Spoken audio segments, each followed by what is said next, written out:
¿Qué tal? ¿Cómo están? Hoy jueves en Caretas Digital estamos con Rolando Luque, defensor adjunto para la prevención de conflictos de la Defensoría del Pueblo, por supuesto, en momentos en los cuales estamos saliendo de una espiral sumamente complicada. Ahora los indicadores parecen haber mejorado en las últimas horas, ¿no? En Cusco se han levantado también ciertas movilizaciones, se está desarrollando este Consejo de Ministros descentralizado en Huancayo, que fue, ¿no?, el primer núcleo, digamos, de las protestas. Hemos visto en Lima, Ica hasta ahora mismo sigue siendo una zona de muchísima tensión. Hemos visto desarrollos también en el oriente del país, en la zona pues de Pucallpa, en Cusco. Es decir, se han multiplicado las protestas y por supuesto cuando se dan estos episodios, de alguna manera se juntan conflictos latentes con las manifestaciones propias, ¿no?, de descontento que hemos observado, pero nos remite de nuevo pues a la forma, al mecanismo que ha tenido este gobierno,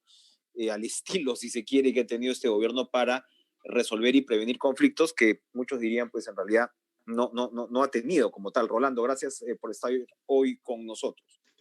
Un gusto, Enrique. El reporte de febrero de conflictos sociales de la Defensoría ya adelantaba un incremento preocupante. Estábamos siempre moviéndonos en estos 203 conflictos, me parece que es este último reporte, pero donde se veía, ¿no?, ya la exacerbación en varios puntos. ¿Cómo vincularía ese seguimiento permanente que hace la Defensoría con lo que hemos visto en los últimos días? ¿Hay calza de alguna manera o estamos viendo expresiones que salen del radar? No, la protesta en el Perú ha ido incrementándose sostenidamente, más allá de cuántos conflictos efectivamente la Defensoría registra en su reporte, pero las movilizaciones, los plantones, las tomas de instalaciones, eso ha venido ocurriendo cada vez con mayor frecuencia en el país. Por supuesto, uno si ve la curva de la conflictividad, verá que desde mayo a febrero hay un incremento significativo, pero lo que ha crecido más son las protestas y también los actos de violencia que hemos observado en las últimas semanas. Pero yo quisiera además agregar que hay dos buenas noticias también, ¿eh? En el caso del lote 95, donde más de un mes venía tomada esta instalación por movilizaciones de la etnia Cucama, Cucamiria, las comunidades de esa zona de Puinahua, finalmente se ha llegado a un acuerdo, hay un acta firmada, y se ha creado una comisión técnica para trabajar ese ofrecimiento de Petrotal del 2.5% de los barriles fiscalizables. De manera que la tranquilidad ha vuelto a esta zona. Igualmente, en el caso de Supayacu, donde se detuvo a dos personas, ¿no? Una comunidad retuvo a dos personas, intervino la Defensoría del Pueblo y se logró la liberación también de estas personas y ya hay una relación mucho más fluida y constructiva con el municipio de la zona. Entonces, tenemos el escenario de siempre, es decir, conflictividad que continúa con la misma fuerza y el vigor de antes, casos que se van resolviendo, mucho menos que los que se presentan, y esa es la tendencia que vamos a tener hacia adelante porque seguimos la lógica de la protesta, el control de la violencia, la promoción del diálogo, el acta que se suscribe y los acuerdos que en parte se cumplen. Entonces hay que dar un paso hacia las decisiones políticas, hacia la implementación de políticas públicas que puedan enfrentar problemas de fondo, de modo que si cambiamos un poco el tablero de las relaciones sociales, políticas y económicas en el país, las oportunidades para el surgimiento de conflictos disminuirán. Ahora, pero lo que se ha visto y efectivamente son excelentes noticias, las que subraya de conflictos que preocupaban muchísimo, ¿no?, desde hace mucho tiempo y que incluso disuadían, pues, eh, posibilidades de inversión y, por supuesto, afectaban a las comunidades en sí. Pero, por ejemplo, en el caso de transportes, que se ve, ¿no?, que es una mecha muy fuerte, junto a la de los agricultores, que tienen una dinámica diferente y que arrastra desde hace varios meses. Pero el caso de transportes vemos pues las exigencias que están muy ligadas a transportistas informales que en un momento parecían tener un canal de comunicación con el gobierno, que incluso fue muy criticado, ¿no? Porque se veía, pues, eran estos grupos informales y que lindan incluso con economías preocupantes. Y que parece ser que de alguna manera no ven satisfechas sus demandas y se van con todo. Esto también, ¿no? O sea, digamos, el relato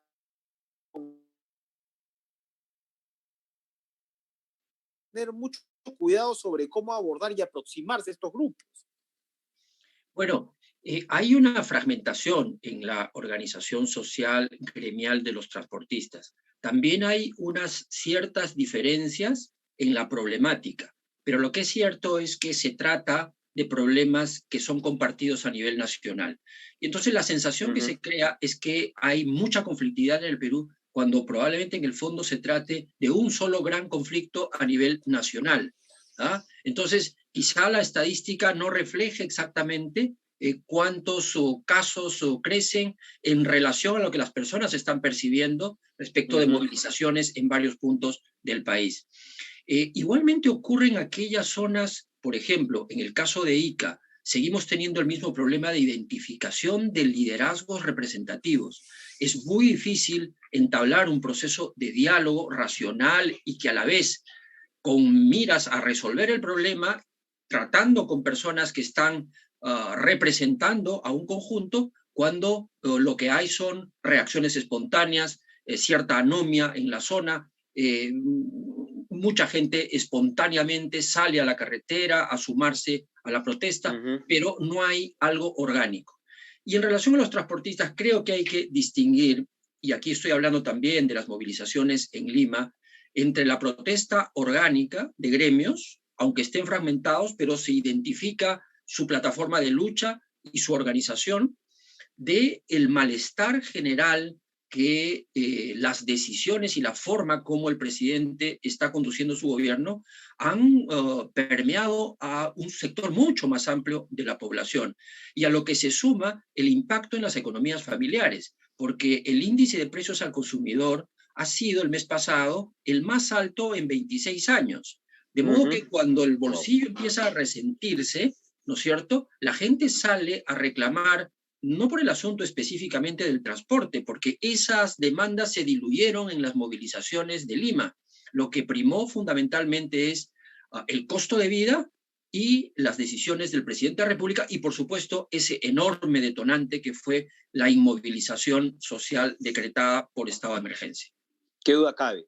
Ahora, es bien interesante esa intersección, Rolando, que usted traza, porque claro, es de un lado los precios altos que afectan a todo el mundo, pero esto se ve exacerbado por lo que ya se percibe generalizadamente por una falta de, qué sé yo, de política, de negligencia, de Estado, ¿no? O sea, eso, porque de hecho, por ejemplo, las presiones inflacionarias se están viendo en buena parte del mundo, la guerra en Ucrania ha empeorado esa situación y sin embargo no se ven, al menos hasta ahora, ¿no?, protestas generalizadas, por ejemplo, en los otros países de la región. Yo revisaba noticias, al menos de nuestra región, y el incremento de precios se está viendo en todas partes. Es decir, es esa suerte de combinación la que de alguna manera vuelca a la gente a la calle, ¿no? Sí, bueno, un país como el nuestro, que en el concierto internacional no tiene un peso significativo, no puede controlar factores externos, pero lo que sí puede es mitigarlos. Y lo que la sociedad esperaba era medidas oportunas justamente para que un servicio como el de transporte, que es fundamental porque está conectado con el abastecimiento y el abastecimiento de alimentos con el consumo y con la vida diaria de las familias, pudiera ser atendido a tiempo. Entonces, estas demandas se han presentado oportunamente y me parece que ha habido una demora en la reacción del gobierno para tomar medidas en este sentido, ¿no? Pero nunca es tarde, el presidente está ahora en Huancayo con todo su gabinete. Esperemos que esa reunión sea una reunión en la que prime las fórmulas técnicas, no los discursos políticos. O sea, no es un consejo de ministros para amigarse con la población sobre la base de discursos edulcorados. De lo que se trata es de compromisos de gobierno que tengan un basamento técnico. Eso es lo que los propios transportistas y la sociedad está esperando. Pasando al tema de los agricultores, también hay un fermento que uno ha podido ver desde hace largos meses. El tema de los fertilizantes es un reclamo desde que yo tengo memoria, por lo menos desde septiembre u octubre del año pasado. Y ahí lo que se ha visto al final es, no sé si una inacción, porque el exministro Maita firmó pues este famoso convenio con Bolivia que no trajo urea porque Bolivia no tenía la capacidad para producir y al parecer no se vieron alternativas. Ahora, por supuesto, en los medios estamos viendo todos los días alternativas, cuando ya el tema estalló como estalló. ¿Cómo se está llevando a cabo desde la perspectiva de la Defensoría un tema tan sensible como es el de la agricultura? Mire, quizá el sector donde las expectativas crecieron más que en otros sectores fue en el sector agrario, porque el discurso fue más explícito e incluso muy simbólico al hablar de una segunda reforma agraria. Y cuando mencionamos expectativas, no estamos hablando de una esperanza o una ilusión que se puede concretar en el futuro, sino de un deseo de realización en el corto plazo.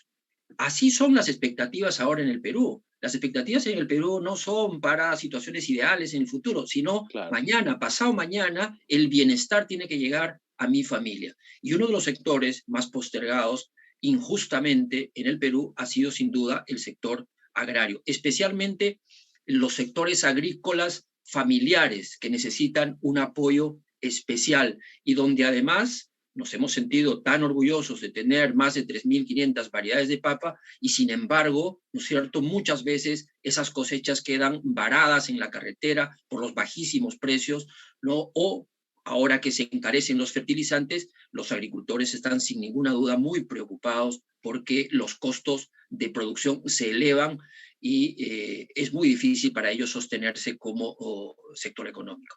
Ahora, estamos hablando además de un sector que emplea a personas en una cantidad muy grande. La minería aporta muchísimo económicamente, 64% de las exportaciones vienen de parte de los minerales, pero es el 1% del empleo formal. Del empleo, claro. En cambio, la agricultura tiene un empleo muy intensivo, ¿no es cierto?, especialmente en la parte de la agroindustria en zonas como Ica o Lambayeque o La Libertad, ¿no?, donde los problemas son, dicho sea de paso, de naturaleza laboral y no han sido superados completamente. Esa agenda de hace 2 años ha sido recuperada por la gente en Ica y es nuevamente de lo que se está hablando. Es en realidad un polvorín. Conversamos con Gabriel Amaro, ¿no? De los productores agrarios de AGAP, y claro, describió una situación muy complicada porque no se ha resuelto esto que usted describe. Después de 2 años hubo la derogatoria de la ley y la consecuencia, según los privados, ha sido la desaceleración de la inversión. Entonces, ese es parte del problema a la hora precisamente de la generación de empleo, porque el trabajador de la agroexportadora también es trabajador informal o también es pequeño trabajador. Entonces, es realmente compleja. Entonces, cuando hablamos de la satisfacción de expectativas, de escenarios que cada uno requiere, pues, por supuesto, de especialización y atención, ¿cómo está reaccionando el Estado ante ello? Porque es muy importante lo que usted señala. Las expectativas tienen que ser resueltas en Perú ya. Tienes que tener efectivamente una capacidad de reacción muy grande, donde de repente, por supuesto, no solucionas todas las expectativas, pero vas avanzando proceso por proceso. Y tienes, se supone, una unidad de conflictos que se ha dado, digamos, se le ha dado muchas dimensiones, que iba a trabajar de esta manera y de esta otra, pero al final lo que vemos es esto, este es el resultado. ¿En qué está fallando el Estado a la hora de articular precisamente esas demandas y evitar que la sangre llegue al río? Bueno, hay varias cosas que no están funcionando bien, pero lo más notorio quizás sea esta desarticulación de los equipos que ya habían ganado capacidad, profesionalismo, experiencia en el manejo de la conflictividad social. Pero hay quizá una tingencia. Siempre que un conflicto no se resuelve, se voltea a mirar a esas oficinas. Y la verdad es que esas oficinas tienen competencias para, digamos, generar información, para hacer análisis, para promover el diálogo, intermediar, pero quien toma las decisiones de resolver los problemas de fondo no es la gestión del conflicto, sino la gestión pública. Y la gestión pública está en manos del ministro, el viceministro, los directores, es decir, los órganos de línea que toman decisiones políticas y producen soluciones técnicas. Ahí está. Entonces, a veces no hay un diálogo entre la gestión del conflicto y la gestión pública, y a veces ni siquiera con la gestión de la seguridad. Entonces, la policía interviene también un poco independientemente de los análisis, las proyecciones que se hacen en los equipos de conflicto. Ese es un primer punto, ¿no? Yo creo que hay que tomarse en serio la conflictividad social. Los costos son muy altos, lo estamos viendo en términos de pérdida de vidas.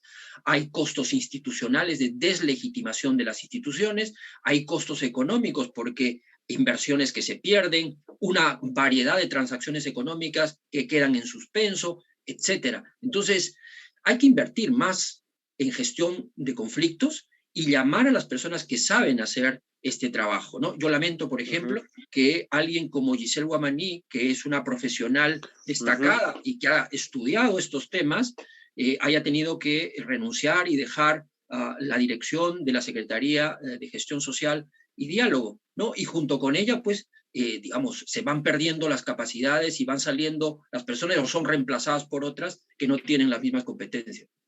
Bien. Bien, Rolando Luque, defensor adjunto para la prevención de conflictos. Muchas gracias por traernos esta mirada que, como sabemos, también trae buenas noticias y hay que decirlo. A veces estos periodos de crisis nos hacen concentrarnos en lo malo, pero finalmente ojalá el Estado haga lo suyo o encuentre de alguna manera un cauce, porque sí, lo que siempre encuentra al final como una constante, y usted lo sabe muchísimo más que nosotros, es cómo este Estado sigue desarticulado, ¿no? Este Estado sigue desarticulado para poder finalmente llegar a satisfacer estas necesidades tan urgentes. Gracias, Rolando, por acompañarnos hoy. Encantado, Enrique. Hasta luego. Muchas gracias.